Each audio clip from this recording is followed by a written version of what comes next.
just a free Herald. Oh, there's on the hunt, and yep, you just press Q, and then you steal the Sivir. That's first blood going over to aiming. Not sure whether we're certifying that Zeri moment, but it's certainly bad news. Last game as well, and then decided to turn things on. If you grab someone. Cuz is running pretty quickly. Zenith Blade does get over on top of the Skarner, who's taking a lot of damage. The ulti comes through from the Poppy as well. That's going to secure. That one is now aiming by himself, has to dash over the wall. Vikla weaves wall to get himself back to the fight as Life has to flash away. Rascal's going to turn up, but he is way too late to this battle. Certification of the Zeri in this game. Like, if we actually get a miracle fight here, which you don't need to take, but if you win it, it's probably a miracle. I mean, look at Vikla's angle here. Gets a shove, but he's on a completely different page. He's knocked away. No beat Weaver's wall to cut this team in half. Steadfast presence here from Umpty. Nice attempt to lock aiming down. The Weaver's wall, of course, used to join up. They weren't actually ready to cut this team in half or have a Ornn ultimate. Like, the Ornn Horn isn't there because he doesn't have Unleashed. Trying to use it just to get some control of this Drake area. Yes, they do have that. They're not going to be able to give Shirley too much meaning to her life, which is, you know, not great for Shirley. All right, KT, Morgan's on the flank angle. Realm Warp comes through. Yeah, Realm Warp to deliver them onto this dragon very, very effectively. KT right over here, though. Weaver's Wall going to come through. That will split up this fight somewhat. And we don't get the Ram's return. Great double knock-up, though, however, and Rascal's still going to find the value. But now Hena's able to get those autos through. Life is going to fall down aiming. This is not the Zeri moment that you wanted to have, as Vikla will be able to secure the kill onto Hena, who just overextended into this team. Now Umpty has to flash to get himself out of the way, but Rascal now finds himself in the back of this pit with no options. And Fred Brion, they win out the fight. Aiming, he didn't fall down, but the rest of his team fell like dominoes. Yeah, and this time around, I don't know if there's going to be a Miracle Baron that gets taken right after here from KT Rolster. And also this time, they don't steal the Drake. And drawing a lot of parallels to the last game as Aiming's going to look for a steal. That was very strange. Aiming's able to get himself over the wall and does not die, but Steadfast Presence, yeah, mitigates that one. Yeah, Morgan likely to get impaled as, yeah, just nothing doing here. Morgan is okay. He's going to be immune for a moment. Umpty's going to turn up here, and Morgan, he bought enough time. Vikla not going to be so lucky. Life wiped from the map.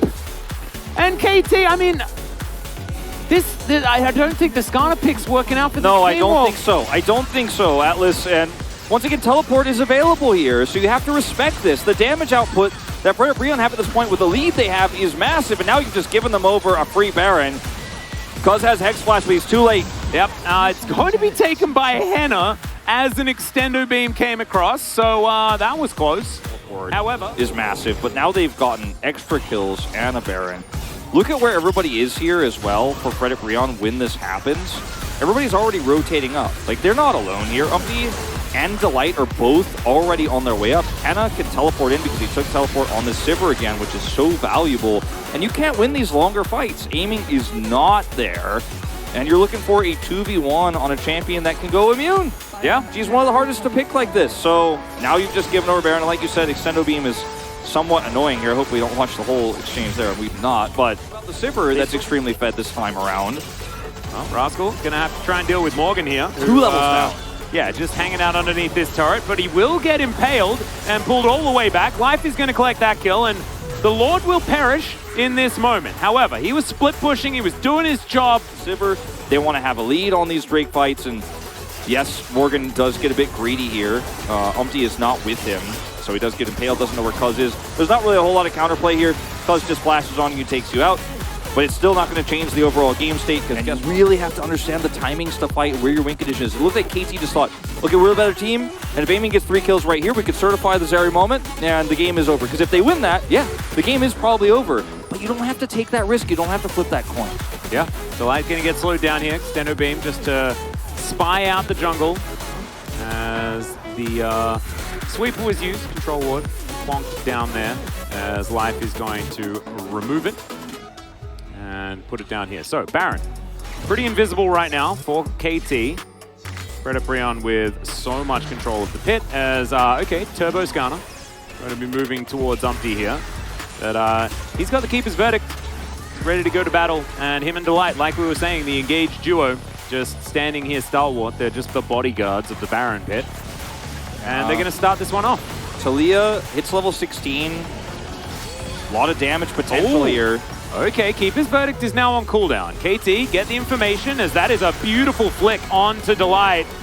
Cuz not going to be able to get in there and actually punish.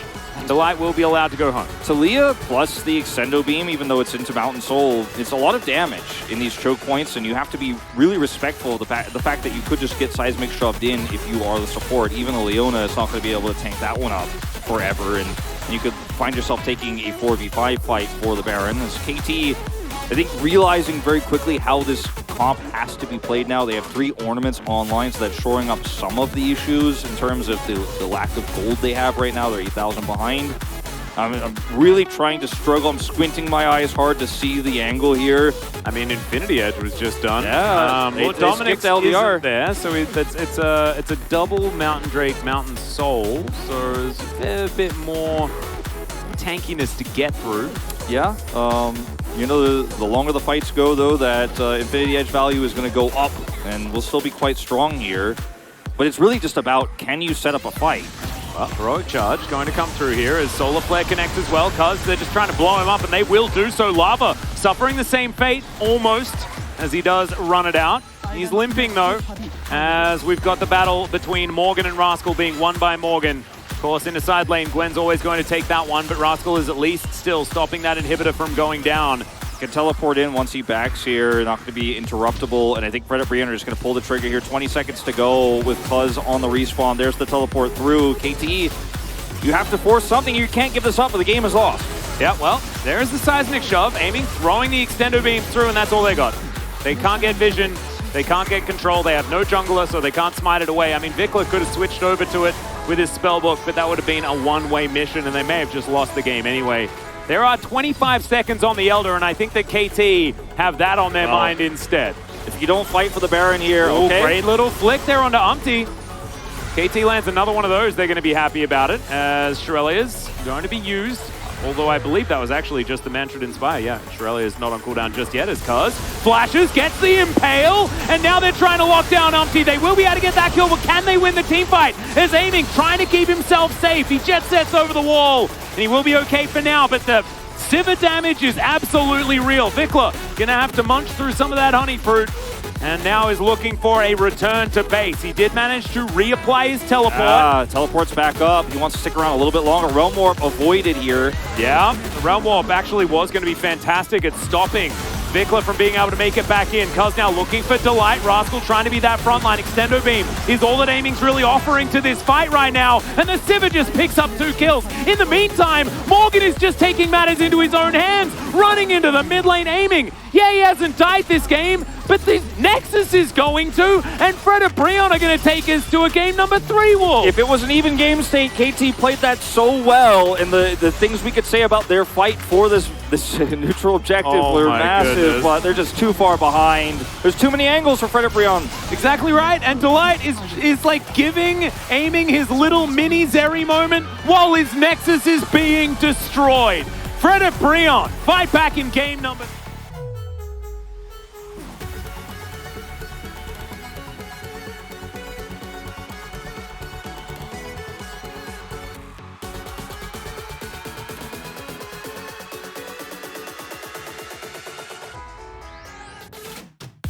앞으로 앞라인 봐봐. 제리필 못 넣는다. 오른 노플이야, 오른 노플. 오른 봐봐, 오른. 안 죽기만 해도 내가 끝낼게. 오케이. 야, 근데 탈리아 집 갔어. 야, 잡아봐. 제리 노플.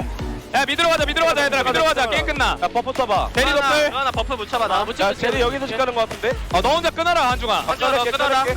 끊으면 끝나. 걔 혼자. 어때? 끊으면 끝나. 끊어놨어, 일단 우리. 끝났어? 이 라인에 끝내봐. 얘들아. 할게 거. 걔 투식이야. 죽여야 돼. 야, 한주아 좀 천천히 끊어도 되겠다. 너 어차피 안 죽어도 돼. 안 죽어도 돼. 나이스.